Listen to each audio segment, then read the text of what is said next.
اللہ کے فرشتے. اس لیے اللہ تعالیٰ کہتا ہے کوئی پتہ نہیں وقت تمہارا کب ختم ہو جائے، اور یہ دنیا اسی طرح نہیں ختم ہو جائے گی، اس کا ایک انجام ہوگا، نتیجہ نکلے گا، اللہ خود عدل کرے گا، رائی رائی کا حساب ہوگا. ایک حدیث پاک میں آتا ہے رسول اللہ سے لوگوں نے بہت مسئلے پوچھے کہ اس کی زکوٰۃ کا کیا حکم ہے. آخر میں کہا میں تمہیں الجامعۃ الفاظ ایسی بات بتا دیتا ہوں جس میں ساری چیزیں آ گئیں اور وہ ایسی بے نظیر ہے کہ اس کی کوئی مثال نہیں. فَمَن يَعْمَلْ مِثْقَالَ ذَرَّةٍ خَيْرًا يَرَهُ وَمَن يَعْمَلْ مِثْقَالَ ذَرَّةٍ شَرًّا. نیکی کرو گے رائی برابر، اس کا بھی بدلہ ملے گا، برائی کرو گے تو بھی سامنے آ جائے. فرمایا یہ جامع بات ہے، اس کے ہوتے ہوئے اور تم نے کیا پوچھنا. تو یقین جانے یہ عقیدہ آخرت جو ہے نا، اس کو الگ کر دیا جائے، پھر خدا ہے یا نہیں ہے، رسول ہے یا کوئی فائدہ نہیں. جب کوئی نتیجہ ہی نہیں نکلنا، نہ کوئی سزا ملنی نام، تو ان چیزوں پر غور کرنے کی ضرورت پھر کیا.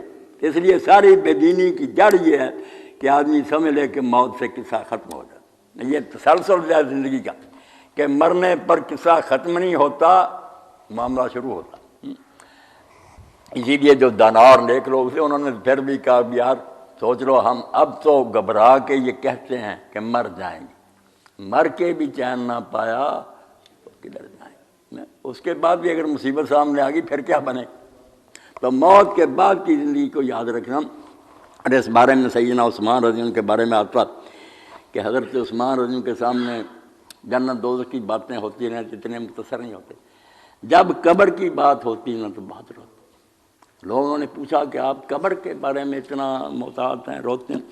فرمایا کہ آخرت کی منزلوں میں جیسے اسٹیشن پہلا ہوتا نا، یہ پہلا اسٹیشن ہے، یہ خیریت سے گزر گیا، آگے خیر ہی خیر ہے، اور یہیں پھنس گئے پھر مصیبت ہی مصیبت. پھر جو دن آئے گا برے سے برا. تو قبر کے بارے میں اللہ کے رسول علیہ السلام جا رہے تھے، لوگ بہت جمع تھے. آپ نے پوچھا یہاں کیا کہنے، ایک شخص فوت ہو گیا، آپ بھی چلے گئے. قبر کھود رہی تھی، مٹی نکل رہی، حضور وہاں بیٹھ گئے، آپ کی آنکھوں سے آنسو گرے، مٹی بھی گیلی ہوئی. اور اس وقت حضور نے فرمایا لمثل حاضر یوم فائد، اور میرے بھائیو اس دن کے لیے تیاری کرو، کوئی سامان اپنا اکٹھا کرو ورنہ کوچ ہو جائے گا، چھوڑ جاؤ گے سب ٹھاٹ پڑا رہ جائے گا جب لاد چلے گا منڈارا. تم چلے جاؤ گے یہ کوٹھیاں بنگلے بینک بیلنس یہیں پڑے رہ جائیں. اور دانا جس قوم میں بھی ہوا نا اس نے یہی بات سمجھائی، وقت کی قدر کرو، کوئی پتہ نہیں کس وقت ختم ہو جائے. میں دو چار پنجابی کے اشعار اس سلسلے میں پڑھ دیتا ہوں. پنجابی ہماری اپنی لسان زبان. 4 روز تو سڑکتے سیر کر لے، بگی وچ طویلے کھڑی رہ، یہ کار کھڑی رہ جائے گی چلے جاؤ. 4 روز تو سڑکتے سیر کر لے، بگی وچ طویلے کھڑی رہ، دارو بوٹیاں لاکھے راج کر لے، جند وچ وجود نہیں بڑی رہ. کتنے لوگ ہیں جو علاج کراتے ہیں، اسپتال بنے ہیں، اچھے سے اچھے علاج میسر ہیں، کچھ نہیں، جان نکل جاتی. بیٹھے کول دے کول طبیب رہنے، جند نہیں حکیم تو پھڑی رہے.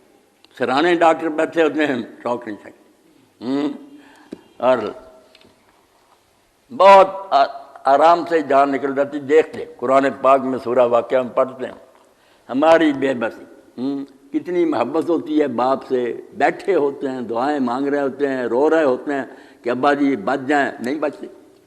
تو اللہ تعالیٰ فرماتا فلاولا اذا بلغت الحلقوم.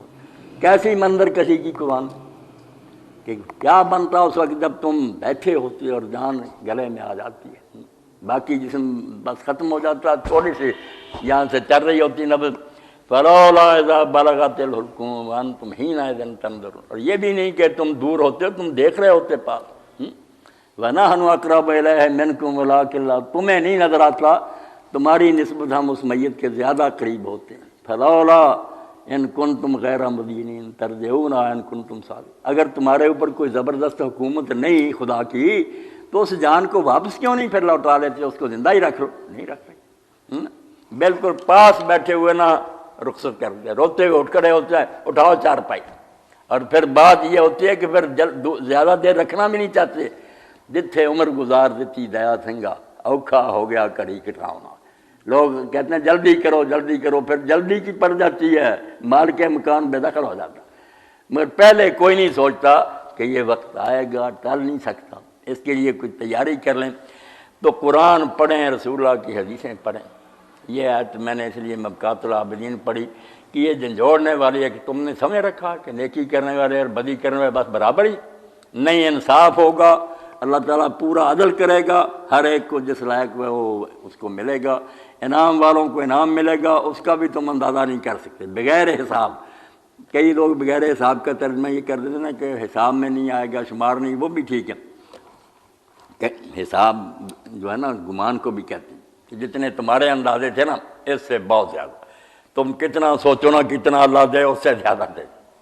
کیسی حدیث پاک ہے سبحان اللہ کہ جو آخری جہنمی ہوگا نا، توبہ توبہ، دوزخ میں جلتا رہا، مگر اب اللہ تعالیٰ نے اس پر انعام کرنا چاہ رہی ہے، حضور نے فرمایا آخری ہے، اس کے بعد کوئی نہیں نکلے گا، سیل کر دیے جائیں گے جہنم کی طرف۔